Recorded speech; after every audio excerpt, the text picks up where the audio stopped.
Hi everyone and welcome. I'm down here in my wormery and I've got my little list of things to do. And sometimes it's not just a list of what to do, but I put some extra information in here just to put things into context a little bit. Um, and yeah, I've got myself a little boo-boo. I cut my finger right there, my thumb, while I was preparing some of the food that I'm giving to the worms today. You can see I've chopped up some tomatoes here, and since they're frozen, they were a little bit difficult to cut, and the knife slipped and severed my poor little thumb. So got a band-aid on there and the bleeding has stopped. So now I'm resuming my worm feeding activities. And today the focus is going to be my red wigglers. Most of my red wigglers are all just regular everyday bins that are in the process of just getting fed routinely, making compost, breaking down kitchen scraps. And the bins that I've got on the list here are a little bit out of order. The oldest one is shown right here in the middle. It's now at the age of 88 days, and today's feeding. Oh, see, I mixed it up. I've moved the numbers around here accidentally, so it's really the 88-day-old bin over here, which is receiving today its 12th feeding, and it's the 56-day-old bin, which is receiving its 9th feeding today. And then the newest bin, being 13 days old, not even 2 weeks of age, is receiving what I'm counting to be its 4th feeding, but those first 3 feedings were, number 1 was the food that went into the build of the bin even before the worms got placed in there, which I count as a feeding. And then the other 2 feedings that followed that, feedings number 2 and 3, were feedings that I counted as just the food that came along for the ride when I was moving worms out of my my older worm bins where I'm depopulating worms and relocating them. And in those cases, I'm usually bringing along a fair bit of kind of food scraps that were used to round up the worms in those older bins. But since there was a fair bit of food in each of those cases, I did treat each of those as sort of a feeding as well. But today is really the first day that they're, getting nice, fresh scraps of food. And you can see I've got a good assortment of stuff right here. And besides that, I've also got my used coffee, which is right here as well. So I'm putting a glove on to protect my injured thumb. And then we can get to work. All right, let's go. Ta-da, here we are. The oldest bin of mine that we're feeding today, or at least it will be the oldest bin once I finish harvesting the castings out of the oldest bin, where I'm still trying to round up the last of the worms, but that's only a few days away, and then this will take over as being my oldest bin. It's covered with plastic. It's really cardboard coated in plastic, and I had been running this container without any sort of plastic coverings for a little while, trying to recover from a period of the bin being a little bit overly damp. So I had left the plastic off for a while, covering it only with this paper here, allowing the most moisture within the bin to escape through evaporation. But now that we've been running it with the paper back on here, it's nice and damp. It's pretty much soaked from the recirculating moisture going on here. And a couple worms have come up here to take advantage of the fun, enjoying the nice moisture out here. You can also see some mites. You can see a number of mites cruising around down here. You can also see a little itsy bitsy tiny worm hanging out here right next to these other worms. I don't know, is that a worm too? No, I think that's just a smear. So these worms are not fond of the fact that I've suddenly exposed them all to this bright light here. So let's see if we could just eject them off this paper really quickly before we set the paper aside. Sometimes I'll just fold the paper in half so that they remain sheltered from the bright light. And by being folded inside of a nice damp piece of paper, it should keep them pretty comfortable. But on this go around, it was easy enough just to push them off the paper and get them out of our way. Here within the bin, we're seeing what I have been using for a while as my feeding zone indicator. It's an old coffee filter. And for weeks and weeks up until now, it's always been extremely dry sitting on the top of the bin. So it's not received a lot of attention since it was so dry. But now that it's damp again, Seems like the worms have gotten back to chewing on it a little bit here and there. So it does seem like they've nibbled out this section of it already. And that's perfectly fine. I've got plenty of other used coffee filters over here on my supply shelf to replace this with. Maybe this we'll just use as a little bit of bedding to include within the feeding on this next go around. I think it was during the last feeding that I had suggested that maybe we'll just start using some of these old leaves that were out here kind of as decoration. Some of these nice autumn leaves. To use them as bedding down within our feeding area. So I'm going to collect them up a little bit, and we'll do just that. We don't have to collect all of them, but we'll try to collect a number of them that we can place down in the middle underneath where the food's going to go. Since the bin is at the age of 88 days now, and since this is the 12th feeding at this point, I think we're approaching a point in time where I should want to start factoring in some considerations pertaining to the future harvesting of this bin. Up until now, I was mainly just concerned with trying to deal with the moisture in the bin, which I had thought was the reason I was seeing an outbreak of no, not mites, springtails. It seemed to me like every time I would just skim a little bit of the material away, I would see a huge amount of movement on the surface. And I believe I see it here as well. I had deemed the problem to be not so much of a problem anymore as of last time we fed, which is why the plastic coverings went back on, to try to enable the recirculation of moisture in this bin to start happening again, because we wanted that recirculation of moisture to be suspended for a while and allow for the bin to dry out a little bit, in the hopes that it would help reduce the numbers of the springtails in here. And even though I still see them in here a little bit, I don't think that they're at that level that we need to concern ourselves with them. I think it's going to be fine to continue covering this container with plastic and allow the moisture to recirculate. By having dampness all over the place, it just seems to lend itself to more worm activity and more of the bin, permitting more and more of the material in the bin to get broken down nicely. But since I think it is time to start gearing up this bin for migration soon, I think it is probably time to stop adding stuff like these leaf stems. Because these little leaf stems are practically sticks, and they'll take time to break down. So if we expect to be able to harvest this bin, in the next month and a half or so, those sticks are going to need about that much time, if not more time, to break down. All right. I guess we'll do what we usually do, is we'll just excavate a gully down the center of the bin into which we can plop in the newest feeding. Those notes that I was showing you, I took those notes while I was reviewing last week's video. It was a week ago that this bin was last fed, and it didn't seem like we had given them all that much food, really.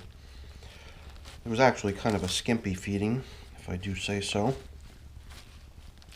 So I'll be pretty surprised if we even find much, if any, of the food remaining in here.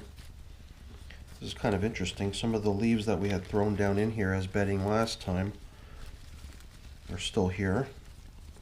Just thinking if maybe I can fluff them up a little bit, maybe they get more exposure to worm traffic instead of just letting them remain matted down against one another down in the feeding area. It would be nice to see these leaves start to get broken down, and that's the main reason I was thinking of submerging even more of them with today's feeding down into the area where the food's going to go. Slight contrast to what we did last week, which was a fairly skimpy feeding. I think we're going to go pretty generous today. As you saw that container that I showed you earlier that has the food in it, that's only going to be feeding 3 bins. So I've got plenty to go around. So I'm going to be pretty generous. So before we put the food in, though, I'm going to add even more of these leaves salvaged from the top. It does seem like burying them down deep gives them the best chance at getting broken down. Keeps them nice and damp, hopefully enabling the breakdown process to continue. It does seem like a lot. I don't want to have so much that I have no room for the food itself. Like I said, it's going to be a pretty generous feeding. Okay. Let's start scooping some of this in here.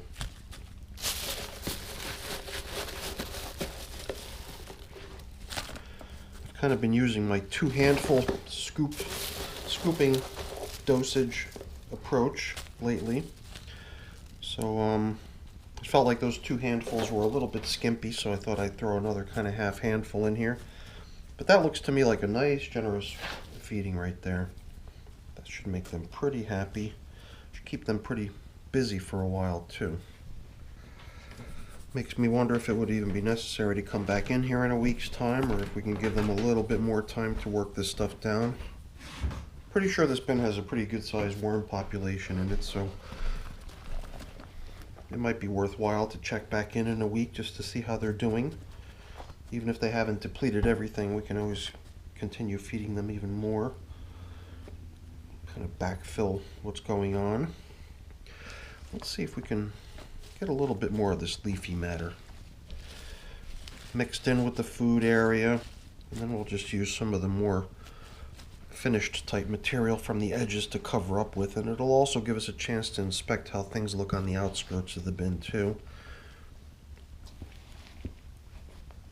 Looks like we've got ourselves a pretty busy bin here. Even in the far reaches we see plenty of worms hanging out. The moisture feels pretty plentiful. Stuff flakes away pretty readily too. So even though it's damp, it does kind of have a texture that I think is pretty good, as opposed to, you know, maybe being too muddy or too sticky or gooey. So I think we're in good shape with this material. I had, you know, put the plastic covering back on here sort of conditionally to see how things look today. You know, I was prepared to just leave it off again if need be. But by leaving it on, I think, you know, we might have a little bit more springtail activity, but at the same time I think we'll also have possibly a little bit more worm activity too. So I don't see any harm in leaving the moisture level a little bit high at this stage. But at some point soon we might decide it's time to start letting things dry off a bit. I guess we'll do the same here, is just give this edge a little bit of an inspection to see how the material looks, how many worms we've got. It does seem like we've got ourselves a pretty good sized worm population in this container. The material here too seems a little bit damp, but not too damp. Seems to flake away pretty readily. So I like the idea of mixing in a lot of this leafy material to help keep it somewhat submerged below the surface, hopefully putting it in the path of any worms that might be cruising around there. Give it all a chance to get broken down nicely. I just think that at some point soon I might need to actually you know, kind of switch out of the normal feeding mode and kind of initiate the what I refer to as the not starving. I used to consider it as sort of the starving stage where I don't feed them anything. But there's still plenty of food in the bin. And at that point I would normally just refer to it as more of a foraging phase, which is really the foraging type activity I'm trying to promote, where they don't get any fresh food. They're really being encouraged to scout around and pick up any remaining scraps that they can find and break all that down, which can eventually help us, you know, drive towards the completion of the bin. Because at 88 days of age, I don't know, my spreadsheet that I track all this information on, I believe it averages my typical worm bin as being something in the neighborhood of about 140 or 50 days of age by the time it gets completed. So if I wanted to leave this bin to deplete all the food that it just received, give the worms time to forage through, break down all those sticks and stems of the leaves, and then at some point maybe initiate a few weeks of trying to migrate the worms out of the castings, you know, I'm already looking at, you know, getting us pretty close to that 150-day time frame. And, you know, I've got plenty of space in this bin, so I can go well beyond that if I wanted to, but I like to kind of limit the amount of material I run in my bins. The stuff starts to get pretty heavy, you know. You lift it up, once it's mainly castings, stuff has a lot of weight to it. And after 12 feedings, plus potentially a few feedings to come if we start migrating them out of there and using food to bait them out of the finished castings, you know, this bin, you know, could eventually get maybe wrapped up in about 150 days using 2 or 3 or, you know, who knows how many feedings to move them out of the finished compost. But if that were the case, then this would be the last feeding and it wouldn't receive any of that food for quite some time. But we'll have to play it by ear. We'll see how things go. Like I said, pretty soon this will be my oldest bin. So I definitely want to, you know, continue taking into consideration stuff like when I might want to actually wind things up here, and you know, how to set the stage for that to be successful and efficient. All right, let's move on to the 56-day-old bin.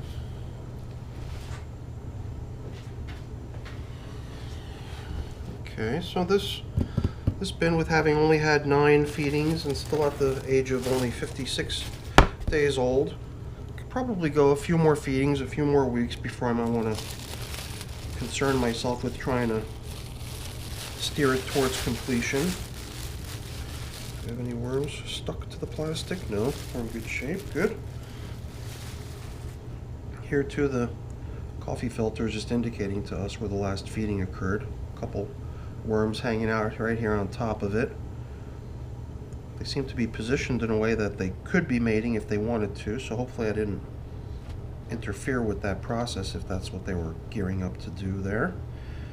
We're just going to drop them off the paper so I can get to work over here. Here too, I've got a good number of these leaves, and they've been looking kind of nifty, you know, trying to celebrate the autumn foliage, all the colorful leaves dropping off the trees outside. But I think the time has come to start really making a more, you know, functional use out of these old leaves as opposed to just using them as decoration. So maybe we'll do the same thing here. It's always a good idea to put some sort of bedding down into the feeding area, kind of complement the very nitrogen rich foods that they're getting with some more kind of carbon rich bedding type materials. So we'll slide some of this leafy material off to the sides, but we'll open up a nice large hole to put the food into, so that we can also include some leaves to go with it. Right off the bat, I'm seeing some remnants of the grit, I think, that I added last time.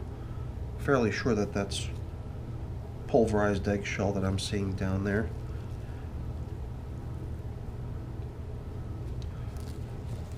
I think I did actually add grit during the last feeding to all of these bins. Well, not the one we're going to feed at the end. The newest one hasn't really received a feeding like this yet. The food that's been put in there each time I added worms was just kind of food that went along for the ride, which I don't think would have had much, if any, grit included in it. But that being my newest bin, I think grit is probably the most important in that bin, since it's probably had the least amount of grit added. The material in here is kind of damp too, but I'm not really seeing any signs of springtails. I mean, maybe a little bit, but probably not nearly as many as we observed in the previous bin. We saw a good number of worms in there too while we were picking through, but I believe the majority of what we saw in here was mainly leafy matter.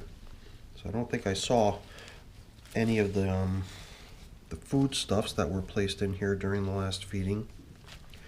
Yeah, that last feeding was pretty skimpy, I must say. And I think it did consist of mainly stuff that should probably get eaten up pretty quickly, kind of soft, vegetable-y stuff. Stuff that was frozen and, you know, in the process of thawing out would probably also soften up quite a bit and make it really easy for the worms to rip into it. So we're putting a lot of this leafy matter down low. I'd really like to start seeing this stuff break down. Stuff looked really cool in the beginning, but now it's starting to look to me a lot more like just a bunch of sticks that are a little bit more annoying than pretty at this point. I'd like to see them starting to soften up and get consumed by the worms. So at this point, I think anytime I start seeing these large leaves in any of my bins, I'm going to be definitely using them as bedding to put them down into the feeding areas to help them, you know, get broken down as quickly as possible if I can. Okay, we've made ourselves a nice big hole down here. We'll take another couple nice generous handfuls for this feeding as well. At the same time, trying to leave enough behind for the last bin that we need to feed. I think that makes it into a pretty even split. I do think that that newest bin over there, at least according to my estimation, it could potentially even have more worms in it than either of these two bins had in it. Because for whatever reason in my tracking spreadsheet, I've got sort of a question mark next to it because I had spent time populating these two bins, this one and the one we just fed. And then I also did actually come into these bins later to pull worms out for a special purpose. So after all the adding and subtracting, I came up with what I estimated to be something in the neighborhood of about 1,200 worms inside of each of these bins. But like I said, that number has a question mark next to it because with all the coming and going of worms, it is kind of difficult to say, you know, how many are actually in here or in either of the bins. So it is just a rough guess. So I'd be curious to see if people would tend to agree with that estimate or not, just based on what you're seeing here in this video, or in the, you know, in the video that we shot of the other bin getting fed too. Does 1,200 sound like a realistic number? It's hard to say. But in my record keeping for the newest bin that we're going to feed next after this, I have a number that I believe even more than doubles that. I can't remember the exact estimate of worms for that other bin that we're going to be feeding next, but I'm pretty sure it's at least twice what I have in there for these two bins. And if that's the case, then we should be in for a nice treat when we get into feeding that bin. Hopefully we'll see all kinds of worms cruising around over there, and that's always fun to watch. And you know what? I bet you a lot of you are already saying it, and I'm already one step ahead of you. He forgot to add the coffee. And he didn't add grit either. See that? I got so sidetracked. I was so curious to see how things looked on the outskirts of the bin that I distracted myself from taking care of the matter at hand here. But luckily, I think we're still in a recovery capable position here. A lot of times when I've already got the coverings on here and everything stacked on top, it's at that point I'll usually say, you know what, I'm not going back now, too late. But I think we were still in a position to still be able to double back without jinxing ourselves too much. So we're just going to make up for a lost step or two there by supplementing the missing bits back into the equation here. And we'll see how we do on the last bin, if I get distracted again or if I'm able to maintain focus long enough to get the job done correctly. Yeah, what a difference. I think there's only about 30 days difference between this bin and the last bin that we just fed. But this bin has got way more uncomposted material scattered all throughout it. And I think that's the main observation we've been making when we compared and contrasted these two bins to one another. But you know what? I bet you in another month's time, this bin will be pretty close to being caught up, and it'll look a lot more mature, especially with all these worms. Definitely a good, nice sized worm population in here. Okay. That's it for the 56-day-old bin, receiving its 9th feeding overall. So we're on to our last bin. Let's get that one taken care of. Alright, so this newest bin is a little bit larger, slightly larger container than we had for the other two that we worked on. And you know, I am noticing one other slight difference between the three. You might have noticed it too already, is that right beneath the plastic on this one, there's a piece of paper, or at least what remains of a piece of paper. It's kind of falling apart at this point.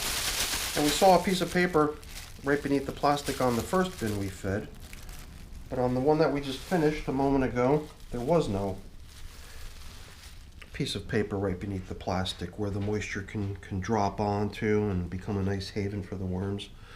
So I might actually put a piece of newspaper on there to remind me to lay that in there right beneath the plastic, because I like the way that works. All that moisture recirculating drops onto that piece of paper, and then you can see even here the paper gets gobbled up because the worms really enjoy hanging out there on that nice damp surface. But you know, here too, maybe here too I can put a replacement piece of paper beneath the plastic as the dampness haven, because this one is shot. Totally shot. We could just use this as bedding down in the feeding area, I think. Here too we've got a little something that maybe we can use as sort of our feeding zone indicator rather than a coffee filter like we were using in the other bins to show where we last fed. Maybe we'll just use this pretty good sized piece of cardboard for that purpose. This was just another thing that came over with the worms last time we introduced worms into here.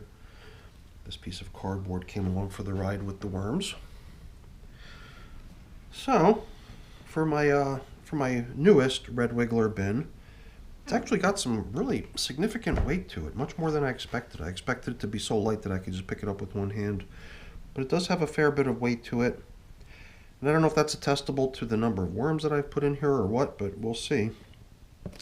If our estimate is true of this bin potentially having twice as many worms in it as the first two that we fed, then we should be able to kind of either confirm or deny that estimate pretty quickly once we start looking in here and seeing what we can see.